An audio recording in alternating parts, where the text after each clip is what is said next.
सभी को मेरा नमस्कार। केसी सामुता यूट्यूब चैनल पर आप सभी का स्वागत है। साथियों, किताब घर के पिटारे में आज हम आपके लिए लेकर आए हैं गैल ऑमवेट की पुस्तक जाति की समझ, महात्मा बुद्ध से बाबा साहब अम्बेडकर और उनके बाद तक। आइए साथियों, इस पर विस्तार से परिचर्चा करते हैं। यदि तुमने अपना अंगूठा नहीं दिया होता तो इतिहास का रूप कुछ दूसरा ही होता, किंतु तुमने अंगूठा दे दिया और इतिहास भी उनका हो गया। एकलव्य, उस दिन से उन्होंने तुम पर नज़र भी नहीं डाली।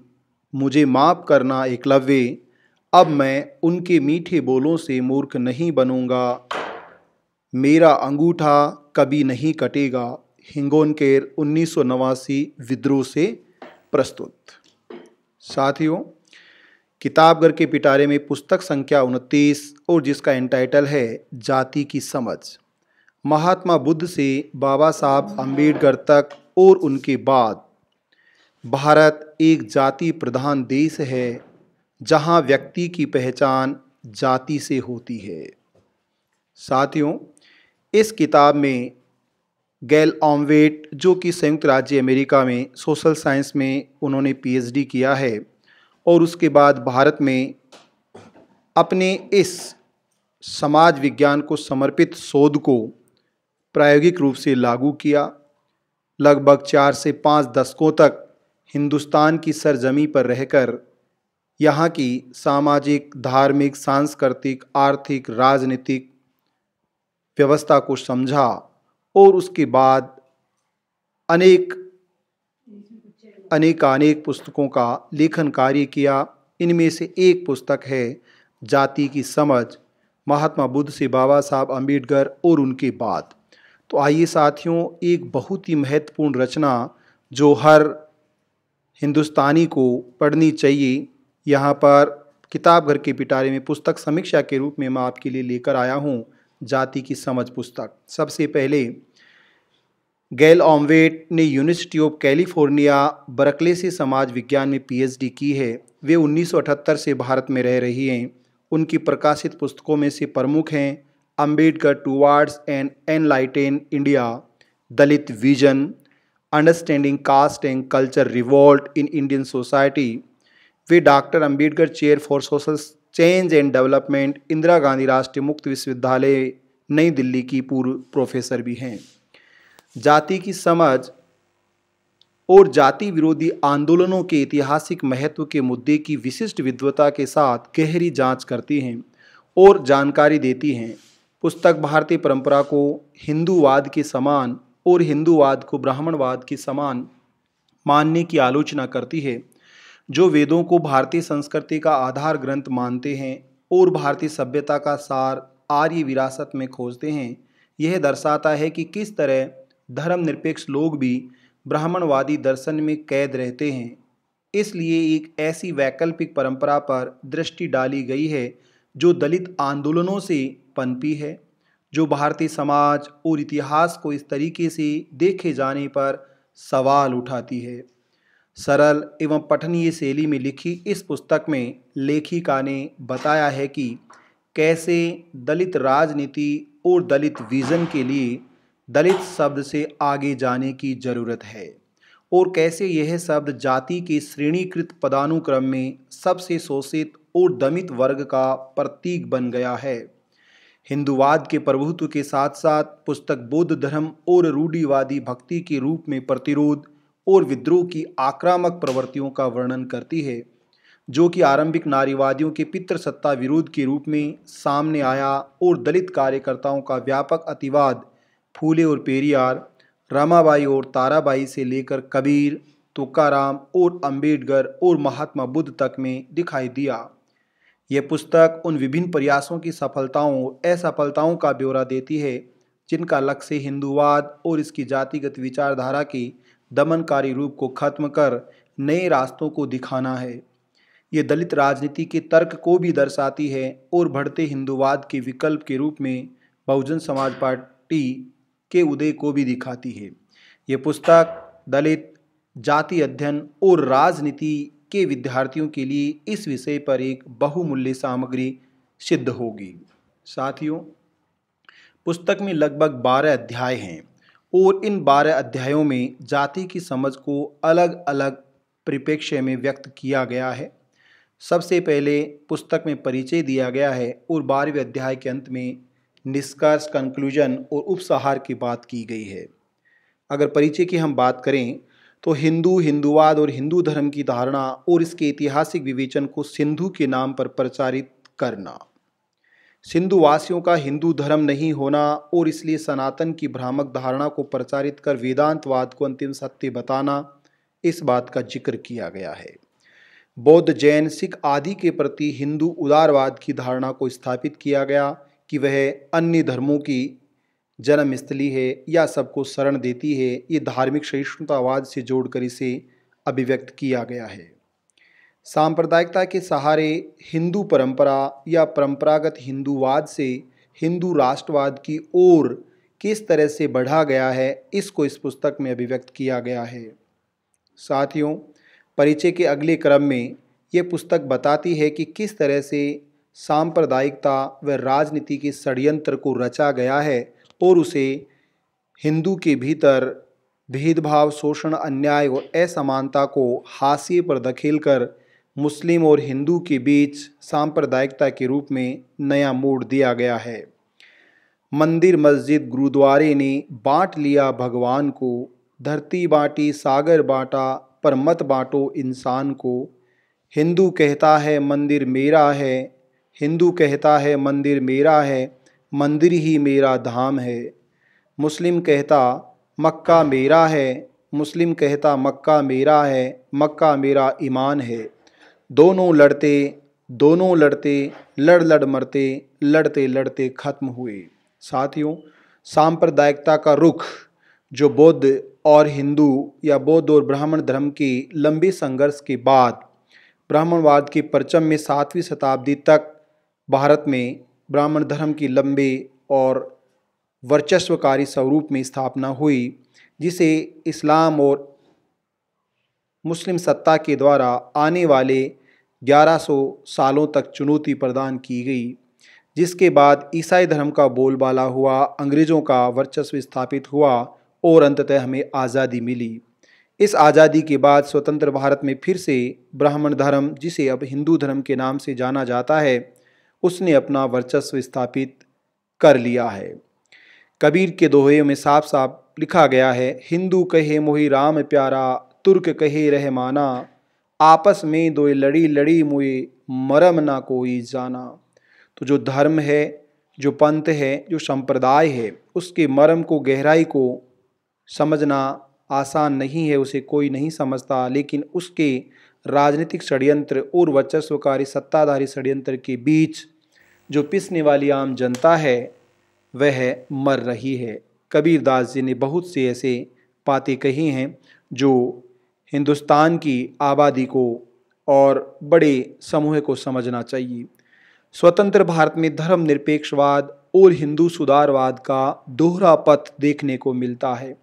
एक तरफ नेहरू के नेतृत्व में नेहरूवादी पथ या नेहरू का पथ, धार्मिक पथ जिसे धर्मनिरपेक्षवाद का नाम दिया गया, दूसरी तरफ गांधी का पथ जिसे हिंदू सुधारवाद का नाम दिया गया। इस दोहरे पथ पर हिंदुस्तान की आवाम को आगे बढ़ना पड़ा। बुद्धिजीवी गुनाह के चिंतन में हिंदू धारणा पिछले 200 सालों पूर्व की धारणा है, जो रंगहीन है, गंधहीन है और आकार विहीन है। यह वास्तविक है, कृत्रिम है और ब्राह्मणवाद की मिलावट की धारणा है। गुना दलित चिंतक हैं जो हिंदू धारणा को और उसके विकास को अभिव्यक्त कर रहे हैं। दलित राजनीति और दलित दर्शन की धारणा ने हिंदूवाद के सामने आज सबसे बड़ी चुनौती खड़ी कर रखी है। साथियों, पुस्तक के अगले क्रम में हम चलते हैं, जहां पहला अध्याय है और जिसका शीर्षक है भारत की 2 महान परंपराएं और हिंदू धर्म का निर्माण। तो 2 ग्रेट ट्रेडिशन की बात कही गई है, जिनके सिद्धांतों पर हिंदू रिलीजन को बिल्डअप किया गया है। हिंदू शब्द की प्राचीनता सिंधु नदी के नाम पर आधारित करके जोड़ी गई है, जो कि किसी भी कीमत पर वैज्ञानिक और सत्य नहीं है। परंतु सिंधु घाटी सभ्यता के प्रमाणों का हिंदूवादी नहीं होना एक बड़ा प्रमाण है। उनका धर्म हिंदू धर्म नहीं होना बड़ा प्रमाण है। उससे भी बड़ा प्रमाण यह है कि ब्राह्मणवादी हिंदूवाद के जो धार्मिक पवित्र ग्रंथ कहे जाते हैं, उनमें सिंधु जनों का विनाश करना या विनाशक विदेशी आर्य जन को बताया गया है। तिलक से लेकर नेहरू तक और वर्तमान तक आर्य प्रजाति का सिद्धांत एक बड़े विवाद का विषय रहा है। इस शब्द को प्राचीन काल से लेकर अब तक बार बार दोहराना और अनेक ब्राह्मण सिद्धांतकार और अपने आप में जाने माने विद्वानों ने इसके प्रति अपनी वफादारी व्यक्त की है। वह ऋग्वेद से लेकर नेहरू की डिस्कवरी ऑफ इंडिया तक हमें दिखाई पड़ता है। हिंदू धर्म की जड़ें वेदों में बताई गई हैं। इसका मतलब इंडस वैली सिविलाइजेशन के पतन के बाद एक नवीन सभ्यता का उदय हुआ, जिसे वैदिक सभ्यता के नाम से जाना जाता है, जिसने ब्राह्मणवादी वर्चस्व को 5वीं शताब्दी और लगभग 6वीं शताब्दी ईसा पूर्व तक बरकरार रखा और फिर से बौद्ध धर्म के पतन के बाद 2री शताब्दी ईस्वी के बाद, मनुस्मृति के बाद, पुष्यमित्र शुंग के बाद 7वीं शताब्दी तक फिर से वर्चस्व के रूप में स्थापित किया गया। बौद्ध व अन्य धर्मों का उदय हुआ और उनके साथ इसका संघर्ष हुआ। विभिन्न ग्रंथों व स्मृतियों में ब्राह्मणों एवं वेदों की प्रभुता को स्वीकार किया गया है और समाज की आदर्शवादी संरचना के रूप में वर्णाश्रम धर्म की पालना की बात कही गई है। साथियों, पुस्तक का अध्याय विस्तार से हमें आगे बताता है कि किस तरह भारत की 2 महान परंपराओं पर हमें बातचीत करनी चाहिए, बहस करनी चाहिए और इतिहास को, अतीत को समझना चाहिए, क्योंकि अतीत जब तक हम बताते रहेंगे हमें हमारी हकीकत का मालूम होता रहेगा, अन्यथा हम अपने मूल से, अर्थ से, ज़मीन से ऊपर उठ जाएंगे। हमारी नज़र आसमान पर हो पर पैर ज़मीन पर होने चाहिए। 1920 का दशक और हेडगेवार के द्वारा आरएसएस, राष्ट्रीय स्वयंसेवक संघ और सावरकर के द्वारा हिंदू महासभा के माध्यम से हिंदू धर्म, ब्राह्मण धर्म और राष्ट्र को हिंदू राष्ट्र के ब्राह्मणवादी झोले के रूप में तैयार किया गया, जिसे आज दक्षिण पंथ ने राम मंदिर का रूप दे दिया है। इसका मतलब है कि इस पुस्तक में लेखिका ने साफ साफ बताया है कि किस तरह ब्राह्मण धर्म, वैदिक धर्म, आर्य धर्म और भ्रामक रूप में सनातन धर्म एक गिरगिट का सा धर्म है जो देश काल परिस्थितियों के अनुसार अपने आप का रंग रूप बदल लेता है और वह उदार, कभी कठोर, इस तरह से अपने आप को स्वरूप में परिवर्तित करके अपने हितों को संरक्षित और संवर्धित करता रहता है। दलित दर्शन व प्रतिरोध के चलते चित पावन श्रेणी वाले ब्राह्मण तिलक, बाल गंगाधर तिलक और वीडी सावरकर के विपरीत गोवलकर ने आर्य जाति के सिद्धांत को अपने पूर्वजों की आदत के अनुरूप मूलवासी के साथ जोड़ना आरंभ कर दिया, यानी कि ये कहना शुरू कर दिया कि वो बाहर से नहीं हैं, वो हिंदुस्तान की सरजमी के ही मूल निवासी हैं। एक नई बहस, यानी है या नहीं है, झूठ और सच का ऐसा घोल पैदा कर देना, उसकी ऐसी खींचड़ी बना देना कि सारी विरासतें सड़ जाएं, हर मार्ग सड़ जाएं, यहाँ सत्य सत्य गुम हो जाए, जहाँ पर सत्य को खोजना मुश्किल हो जाए। तमाम ब्राह्मणवादी छल प्रपंचों के बावजूद फूले, अंबेडकर, पेरियार, सैफर्ड के चिंतन ने अपनी चुनौती को आज भी जिंदा रखा है। इसका मतलब है कि उस विरासत को, जिसे इंडस वैली लीगेसी हम कहते हैं, हिंदू धर्म के नाम पर तबाह नहीं किया जा सका है, वह आज भी अपने बयानों को, अपने अस्तित्व को, अपनी विरासत को, अपनी शैली को बौद्ध गुफाओं में, स्तूपों में, स्थलों के रूप में बयां करती है। आर्य वैदिक दर्शन के समक्ष बौद्ध दर्शन परंपरा में तथागत के चिंतन ने उसके अस्तित्व को ही चुनौती दे दी। अध्याय 2 बताता है कि हिंदू धर्म से पहले क्या था, यानी सिंधु का हिंदू धर्म नहीं था, वैदिक ब्राह्मण धर्म था और हिंदू धर्म बना उससे पहले बौद्ध धर्म और बौद्ध दर्शन ने इस आर्य वैदिक दर्शन को और ब्राह्मण दर्शन को चुनौती प्रदान की। न केवल चुनौती अपितु अस्तित्व को ही चुनौती दे दी, जिसके बाद इसने बौद्ध धर्म के आवरण को अपना लिया। बौद्धवाद और ब्राह्मणवाद जीवन के हर कदम पर एक दूसरे के पूर्णतया विरोधी चिंतन रहे हैं और हैं। बहुजन हिताय और बहुजन सुखाय के आदर्श वाक्य के माध्यम से गौतम बुद्ध, जो बुद्ध परंपरा के अंतिम गुरु माने जाते हैं, सर्वव्यापक कल्याण का सामाजिक दर्शन प्रस्तुत करते हैं। समता, स्वतंत्रता, न्याय, भाईचारा, प्रेम, मित्रता, अहिंसा, दया, करुणा, प्रत्यक्षवाद के बुद्ध दर्शन ने स्वयं को दुनिया भर में प्रचारित किया, जिसकी बदौलत आज वह 1 दर्जन से ज़्यादा देशों में राष्ट्रीय धर्म के रूप में स्थापित है। साथियों, ब्राह्मणवाद ने इसी दर्शन की ओट लेकर अपनी निरंतरता को बनाए रखा है। इस बात को भी हमें समझना है। पुस्तक में लेखिका गैल ऑमवेट ने अध्याय 3 में बताया है कि हिंदूवाद से पूर्व और क्या था। एक भक्ति की अनुरागमयी धारा का बहाव, जिसमें साफ साफ हमें भक्ति रस में दिखाई देता है। उन्होंने नदी की रेत पर एक खेल रचाया है और वैष्णव नाचने लगे हैं। संत तुकाराम, ऐसे ही बहुत सी रचनाएं उन्होंने बताई हैं, जिन रचनाओं के माध्यम से हमें संत तुकाराम ने उस व्यवस्था को अभिव्यक्त किया है। ये व्यवस्था अलग अलग स्वरूपों में हमें देखने को मिलती है, जहाँ संत तुकाराम ने प्रत्यक्षता की बात कही है। वे खुशी से चिल्लाते हुए नाच रहे हैं, पवित्र गीत और कीर्तियाँ गा रहे हैं, अंधकार युग को चुनौती देते हुए जो एक दूसरे से शक्तिशाली हैं। संगीत में मदमस्त और मदोन्मत्त भोली बहनें और मेरा भाई भी है। पंडित, ध्यानी, योगी, महानुभाव सभी ने अस्मित तेज पाया है। तुक्का कहे तुमने इस आसान राह पकड़ी है, जीवन का समुद्र पार करने को। तो संत तुकाराम ने उस व्यवस्था को भक्ति रस के रूप में अभिव्यक्त किया है। कैलाशपति कहते हैं, हम जाति विभाजन को जला देंगे, हम बाजार में बहस करेंगे, हम खुलेआम इनको जला देंगे।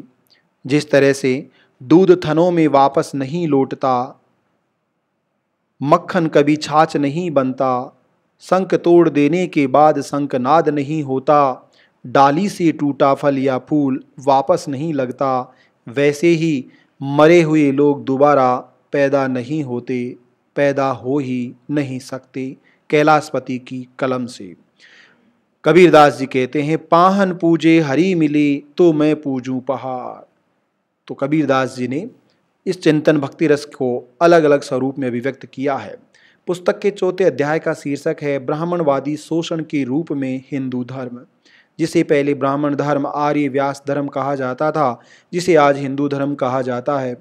महात्मा फूले के द्वारा संवाद शैली का अनुभविक चिंतन किया गया और इसे एक शोषण के रूप में धर्म बताया गया है। उन्होंने अपनी पुस्तक गुलामगिरी में, किसान का कोड़ा में, सत्यशूड़ में, ब्राह्मणों की चालाकी में अपने अथाह साहित्य के माध्यम से उस समय की ब्रिटिश उपनिवेशकालीन ब्राह्मणवादी व्यवस्था को अभिव्यक्त किया है कि शासन भले ही अंग्रेजों का था राजनीतिक रूप से, परंतु सामाजिक, सांस्कृतिक और आर्थिक रूप से भारत के बहुसंख्यक तबके पर, कुनबे पर ब्राह्मणों का राज था, उनका शोषण था। वह पानी की व्यवस्था से नगर पालिका, तमाम तरह की जो व्यवस्थाएं थी उन पर नियंत्रण था। शिक्षा को फूले ने एक सबसे महत्वपूर्ण आयाम माना है मानवीय जीवन के बदलाव में, जहाँ पर शिक्षा बिना गति गई, गति बिना नीति गई, नीति बिना वित्त गया और वित्त के जाने से शूद्र पतित हुआ। शिक्षा के महत्व को बताया, न केवल खुद ने अपितु अपनी धर्म पत्नी को भी शिक्षित किया और महार और मनांग मदिगा के लिए उस समय की दलित जातियों के बालकों और बालिकाओं की शिक्षा के लिए विद्यालय स्थापित किए। सावित्रीबाई फुले को हिंदुस्तान की पहली शिक्षिका के रूप में स्थापित किया, उनको डिग्री डिप्लोमा कराया और स्कूल बनाकर 1848 से इसे संचालित किया। सामाजिक और सांस्कृतिक परंपराओं को स्पष्ट रूप से अभिव्यक्त करते हुए बताया कि बड़े समय बाद इसमें अब बदलाव की ज़रूरत है, क्योंकि बहुत सी ऐसी सामाजिक और सांस्कृतिक परंपराएं हैं जिनमें विधवापन भी एक थी। विधवा पुनर्विवाह नहीं होना और विधवाओं को जला देना, उन्हें जीने का हक नहीं देना, अगर जिंदा हैं तो उन्हें एक वेश्या का जीवन जीने के लिए मजबूर करने वाले इस ब्राह्मण धर्म के शोषण को फूले ने चुनौती दी। उन्होंने अपने घर में न केवल दलितों के लिए कुआं, सार्वजनिक पानी के रूप में सार्वजनिक कुआं खोला, अपितु इसके साथ साथ उनके लिए शिक्षा और ऐसी विधवा ब्राह्मण महिलाएं जिन्होंने बच्चों को जन्म दिया, उनके लिए बाल शिशु गृह की भी स्थापना की। फूले दंपति का दाम्पत्य जीवन भारतीय महिलाओं के लिए एक प्रेरणा है। जहां खुद का बेटी नहीं होने पर भी महात्मा ज्योतिबा फूले ने तलाक नहीं दिया। सावित्रीबाई फूले को तमाम समाज के दबाव और विरोध प्रतिरोध के बावजूद, घर से बाहर बेदखल करने के बावजूद उन्होंने एक सकुशल सुखी सा दाम्पत्य जीवन व्यतीत किया। एक ब्राह्मण विधवा के बेटे को गोद लिया और यशवंतराव जिसका नाम था, जिन्होंने ब्रिटिश सेना में डॉक्टर के रूप में सेवाएं अर्पित की और प्लेग की महामारी पुणे में फैलने पर एक तरफ जहां तिलक प्रतिरोध कर रहे थे, दूसरी तरफ फूले दंपति में सावित्रीबाई फूले और उसके बेटे दत्तक पुत्र यशवंतराव के द्वारा प्लेग रोगियों की सेवा की जा रही थी, जो तिलक नहीं कर रहे थे। अंग्रेजी भाषा और उसके महत्व को अभिव्यक्त किया, सत्य शोधक समाज की स्थापना की और इस ब्राह्मणवादी शोषण से बचने के लिए उपाय बताए। जाति और धर्म की व्यवस्था पर कुठाराघात किया और स्पष्ट किया कि सत्य असत्य के बीच हमें भेद करना होगा। हमें प्रार्थना समाज या आर्य समाज के रूप में नहीं, एक सत्य शोधक समाज के रूप में सच्चे समाज की स्थापना करनी होगी। साथियों, पुस्तक के अगले अध्याय में, जिसमें पितृसत्ता के रूप में हिंदूवाद को अभिव्यक्त किया गया है, जहां दो महिला नायिकाएं, पंडित रमाबाई सरस्वती जिसने उच्च जाति की महिलाओं की स्थिति हिंदू धर्म में, और ताराबाई जिसने स्त्री पुरुष तुलना काव्य लिखा है, साहित्य लिखा है। सावित्रीबाई फूले का दाम्पत्य जीवन भारतीय महिलाओं के लिए प्रेरणादायी रहा, परंतु ऐसा सौभाग्य रमाबाई और ताराबाई को नहीं मिला। संस्कृत साहित्य में ऐसी कोई पवित्र पुस्तक नहीं जिसमें महिलाओं के प्रति घृणा व्यक्त न की गई हो। पंडिता रमाबाई सरस्वती साफ साफ कहती है कि मैंने इतना संस्कृत साहित्य पढ़ा है, लेकिन कहीं भी मुझे महिलाओं के प्रति घृणा के अलावा कुछ न मिला। महिलाएं बुरी हैं, पिशाचिनी हैं, कुटिल हैं और अपवित्र होती हैं। पंडित रमाबाई सरस्वती। महिला कारागार में असहाय, बंदी व गूंगों की तरह कैद। हिंदूवाद का स्त्री धर्म क्या है? साथियों, ताराबाई के द्वारा हिंदू स्त्री पुरुष पुस्तक में ये सवाल उठाया गया है, हिंदू पितृसत्ता पर एक स्त्री का धर्म क्या है? एक अकेले पति के प्रति पूर्ण समर्पण, उसकी मर्जी के मुताबिक काम करना, भले ही वह उसे मारता हो, गाली देता हो, वेश्या रखता हो, शराब पीता हो, खजाने लूटता हो, रिश्वत लेता हो, पर घर पर आए तो पत्नी उसकी किसी देवता की भांति पूजा करे, जैसे खुद भगवान श्री कृष्ण महाराज ग्वालिनों का दूध चुरा कर लौटे हैं। 5 पतियों के साथ द्रौपदी और सत्यवती तथा कुंती के साथ क्या हुआ, जरा हिंदू इतिहास इसके बारे में आप पढ़कर देखना और फिर स्त्री पुरुष तुलना पर बातचीत करना। साथियों, 6वें अध्याय के रूप में आर्य विजय के रूप में हिंदूवाद को अभिव्यक्त किया गया है। 1920 के दशक में दलित अतिवादी चिंतक उभर कर सामने आया। फूले से पेरियार तक सामाजिक क्रांति का बिगुल बजाया गया। अलग अलग समुदायों और कौमों ने आदि धर्म की अवधारणा का प्रतिपादन किया और शिवम को मूल निवासी आदिवासी के रूप में स्थापित किया। सामाजिक और सांस्कृतिक परंपराओं और उनमें अंतराल और विविधताओं को अभिव्यक्त किया। द्रविड़स्तान से लेकर दलितिस्तान तक मांग उठने लगी और एक शोषित, पीड़ित, उत्पीड़ित समाज जिसमें अब तक सहन करने की शक्ति खत्म हो चुकी थी, उसने प्रतिरोध शुरू किया। मंगूराम पंजाब से, अच्युतानंद, भाग्यरेड्डी वर्मा, किशन बनसोड़े, अंबेडकर से बड़ी पीढ़ी के ऐसे ही सामाजिक क्रांति के मसीहा थे। सामाजिक व आर्थिक सुधारों को द्विजजनों ने राजनीतिक सुधारों या राजनीतिक आज़ादी या स्वतंत्रता की ओर मोड़ दिया।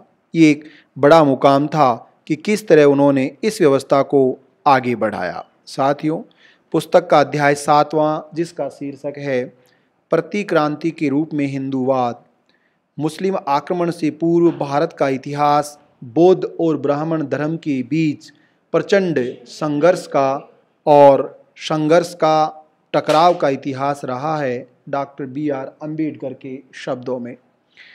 अम्बेडकर साहू महाराज, महाड़ सत्याग्रह, मंदिर प्रवेश आंदोलन और पेरियार का वायकोम सत्याग्रह प्रतिक्रांति के रूप में हिंदूवाद के समक्ष 20वीं शताब्दी में उठ खड़े हुए। 1928 का साइमन कमीशन, 1930, 31 और 32 के 3 गोलमेज सम्मेलनों का आयोजन होना, दूसरे गोलमेज सम्मेलन के बाद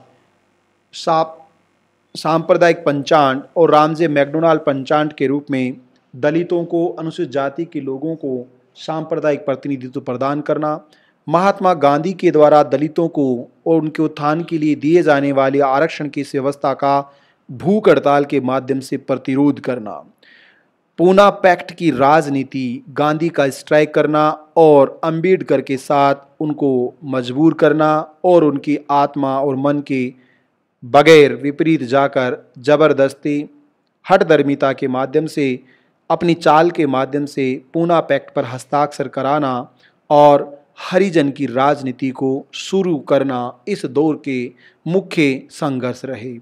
सामाजिक धार्मिक आज़ादी बनाम अंग्रेजों से राजनीतिक आज़ादी का नया बिगुल बजाया गया, जहां एक तरफ फूले से अंबेडकर तक सब लोग हिंदुस्तान की सामाजिक और धार्मिक आज़ादी के लिए संघर्ष कर रहे थे।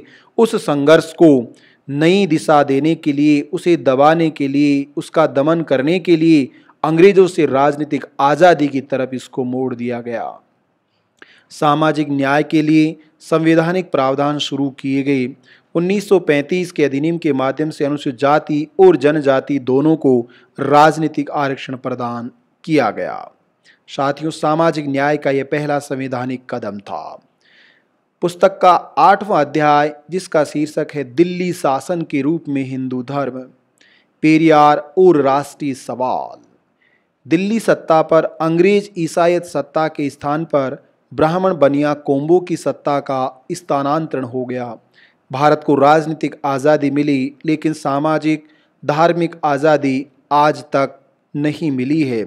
उस सामाजिक धार्मिक आज़ादी को राजनीतिक आज़ादी का चोगा पहना दिया गया और फिरंगी हुकूमत अंग्रेज़ों, ईसाइयों के नाम पर और उससे भी आगे मुसलमान और इस्लाम धर्म के नाम के आगे इसे जमीन में गहराई तक दफन कर दिया गया। नौकरशाही में ब्राह्मण और व्यापार में बनिया जैन वर्चस्व की पराकाष्ठा स्वतंत्र भारत में देखने को मिली। आरंभिक दशकों में 1950 से 1980 तक इतना वर्चस्व स्थापित हुआ कि शायद बहुजन समाज के लिए कोई स्थान ही नहीं बचा, जिसे अंबेडकर ने बुर्जुआ ब्राह्मण कोम्बो के नाम से पुकारा है। ईश्वर और धर्म की पोगापंथी को पेरियार E.V. रामास्वामी के द्वारा बहुत बड़ी चुनौती प्रदान की गई। पूरे देश भर में ब्राह्मण धर्म और हिंदू धर्म के लिए संकट खड़ा हो गया कि अगर रामास्वामी पेरियार जैसे 10 व्यक्ति भी हिंदुस्तान में खड़े हो गए तो आर्य व्यास धर्म को हमेशा के लिए हिंदुस्तान की सरजमी से विदाई लेनी पड़ेगी। कोई ईश्वर नहीं है, कोई ईश्वर नहीं है, कोई ईश्वर नहीं है। जिसने ईश्वर की रचना की है, जो रचनाकार है, वह मूर्ख था। जो करता है, प्रचार करता है, वह नीच है, और जो पूजा करने वाला है वह असभ्य है और गंवार है। E.V. रामास्वामी पेरियार की कलम से। पेरियार ने न केवल ईश्वर और धर्म की पोगापंथी अपितु महिलाओं के प्रति भेदभाव और पितृसत्ता के हिंदूवाद को चुनौती दी, मंगलसूत्र की राजनीति को चुनौती दी, कर्मकांड को चुनौती दी, इस ब्राह्मण विवाह मृत्यु संस्कार को चुनौती दी। उसने तमिलनाडु से गांधी नाडु तक देश बनाए जाने की वकालत की और स्पष्ट रूप से कहा, हमें हमारा देश चाहिए, हमें हमारा देश चाहिए, हमें हमारा भारत चाहिए। साथियों, पुस्तक का अध्याय 9, जिसका शीर्षक है स्वतंत्र भारत। इस स्वतंत्र भारत का मतलब है अंतिम सत्ता, ईसाई सत्ता, अंग्रेजी सत्ता से मिलने वाली आज़ादी। ये आज़ादी राजनीतिक रूप से हमें मिली, लेकिन केवल अंग्रेज या फिरंगी हुकूमत ही हमारे ऊपर विदेशी सत्ता नहीं थी। इंडस वैली सिविलाइजेशन के पतन के बाद आने वाली आर्य नस्लें और वहाँ से यूनानी, शक, कुषाण, हूण और तमाम तरह की ये इस्लाम जनजातियाँ, तुर्क कबीले, सल्तनत सत्ताएं और तुर्क मंगोल, इसके साथ साथ डच, फ्रांसीसी, यूरोपियन कबीले, समुदाय, अंग्रेज, पुर्तगाली भी शामिल थे। ब्राह्मणवादी समाजवाद और ब्राह्मणवादी भूमंडलीकरण का दौर हिंदुस्तान में 1970-80 के दशक से शुरू होता है। उपनिवेशवादी दौर में कुलीन ब्राह्मणवाद के द्वारा, बनियावाद के द्वारा बाल गंगाधर तिलक के रूप में, रामकृष्ण परमहंस के रूप में, स्वामी विवेकानंद कायस्थ के रूप में, स्वामी दयानंद सरस्वती के आर्य समाज के रूप में, गांधी की राम राज्य के रूप में, नेहरू के आधुनिक भारत के रूप में, आरएसएस की विचारधारा में, हिंदू महासभा की विचारधारा में एक उदार हिंदूवादी राष्ट्रवाद का सर्जन किया गया और किया जा रहा है। गांधी का न्यायता सिद्धांत बताया गया, परंतु दुनिया भर में इंडियन बनिया डायस्पोरा को विस्तृत किया गया। उदारीकरण, भूमंडलीकरण, निजीकरण का सबसे अधिक जो फायदा हुआ है वह इसी उच्च तबके को हुआ है। बेशक उसका बहुत कम लाभ नीचे के तबकों तक ट्रिकल डाउन थ्योरी के माध्यम से कम स्थिति में पहुंच पाया है। इसी 1970-80 के दौर में हिंदूवाद और सामंतवादी पिछड़ापन को चैलेंज किया गया। दलित पैंथर का आगाज हुआ, जो 1972 में बनने वाला एक संगठन था। उसका इस आगाज के साथ कहा गया, हमें ब्राह्मणों की विधि में थोड़ी सी जगह भी नहीं चाहिए, हम पूरी दुनिया पर शासन करना चाहते हैं, ब्राह्मणों को गीता के साथ गटर में फेंक दो। दलित पैंथर की कलम से। माँ, तुम्हारा बेटा बच्चा नहीं है, इस विद्रोह की संतान है। विश्वविद्यालय के सारे विद्वान खोज में लग गए कि लोगों को क्रोध क्यों आता है। साथियों, पुस्तक का अध्याय 10 अपने आप में ही दलित पैंतर, दलित राजनीति और दलित दर्शन को विशिष्ट स्वरूप में अभिव्यक्त करता है, जिसको पढ़ने वर्षे गैल एम्वेट का जो इस किताब को लिखने का उद्देश्य है वो लगभग पूरा हो जाता है, क्योंकि इस दलित राजनीतिक और दर्शन को जिस स्वरूप में अभिव्यक्त किया गया है वह बड़े ही काबिल तारीफ है। यहाँ पर साफ साफ शब्दों में बताया गया है, एक दिन मैंने उस ईश्वर को कोसा, वह बेशर्मों की तरह हंस दिया। मेरा पड़ोसी एक विद्वान ब्राह्मण भौचक्का रह गया। उसने मुझे तेल चुपड़े चेहरे से देखा। मैंने एक और बुरा अपशब्द बोला। विश्वविद्यालय की इमारत थरथराई और कमर तक धंस गई। तभी सारे विद्वान इस पर अनुसंधान में लग गए कि लोगों को क्रोध क्यों आता है। साथियों, दलित पैंथर युवा कलम से निंबलकर और मेसराम ने ऐसा लिखा है, मैं आज 20वीं सदी के अंतिम छोर पर खड़ा हूँ। मेरे चारों तरफ आग है, एक हाथ में सूरज, दूसरे हाथ में चांद लिए। मैं अपने संकल्प के प्रति सचेत हूँ, एकलव्य के कटे अंगूठे के रक्त का मूल्य आंकते हुए। दलित पैंथर मूवमेंट ने भारतीय राजनीति में, सामाजिक क्रांति में एक ऐसी हलचल उत्पन्न की जो आज तक हमें प्रेरणा दे रही है।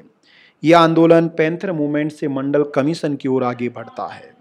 मंडल कमीशन में जैसे ही पिछड़ी जातियां, ओबीसी या गुलीवल फॉलोअर्स ऑफ ब्राह्मणिज्म और हिंदू भोले भाले अनुयायी जिन्होंने कभी विद्रोह नहीं किया, शूद्रजन जिसे फूले ने कहा है, और चतुर्थ वर्ण क्षत्रिय वर्ण शूद्र जिसे अंबेडकर ने कहा है, उसने मांग रखी और वीपी मंडल के माध्यम से सामाजिक न्याय का हिस्सा मांगा, जिससे आहत होकर समता तथाकथित समतावादी दलों ने, समतावादी संगठनों ने अपने आप को आग के हवाले किया।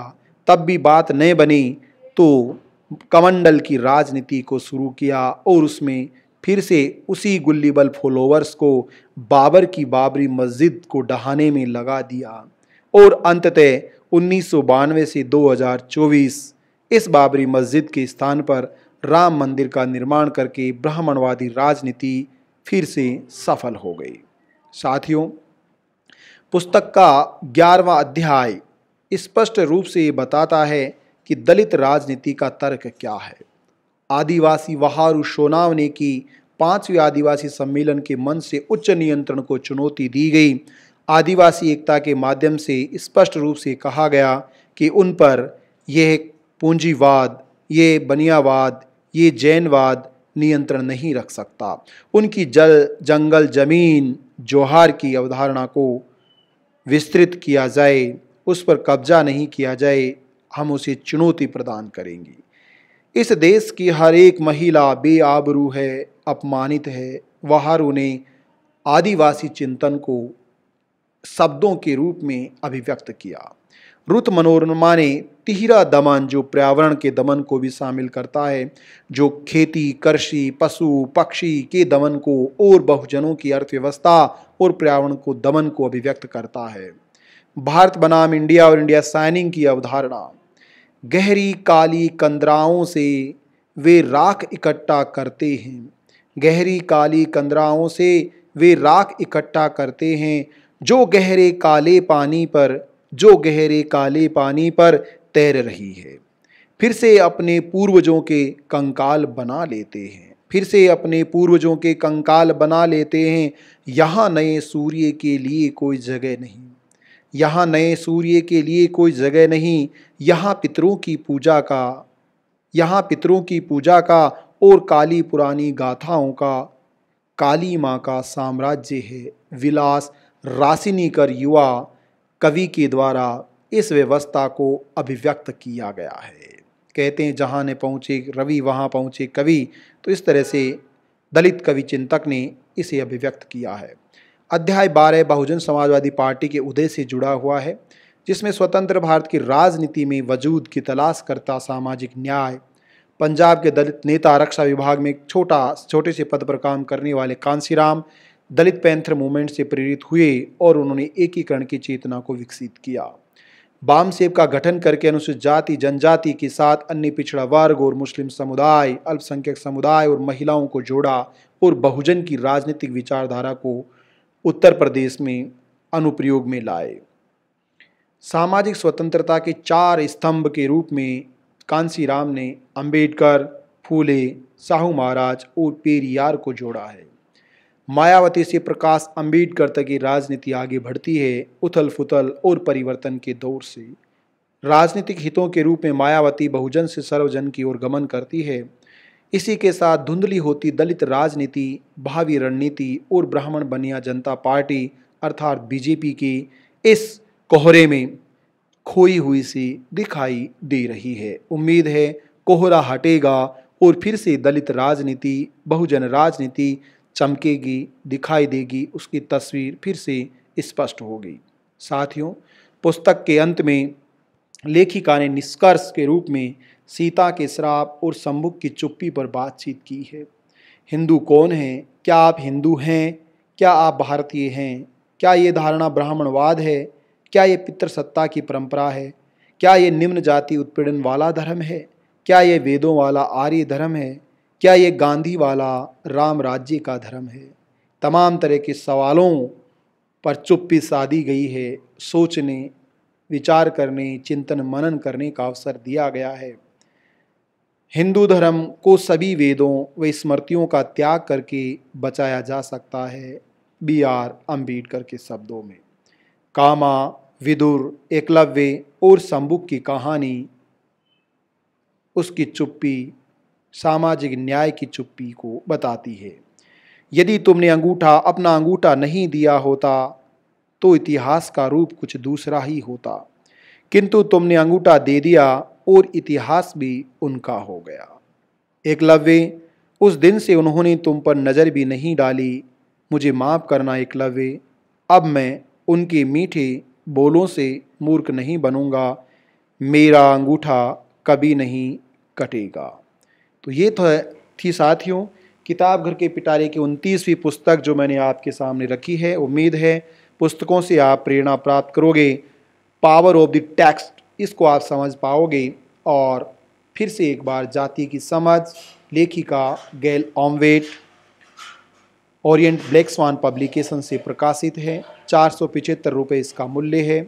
जाति की समझ, महात्मा बुद्ध से बाबा साहब अम्बेडकर और उनके बाद। भारत एक जाति प्रधान देश है जहां व्यक्ति की पहचान जाति से होती है। Thank you so much.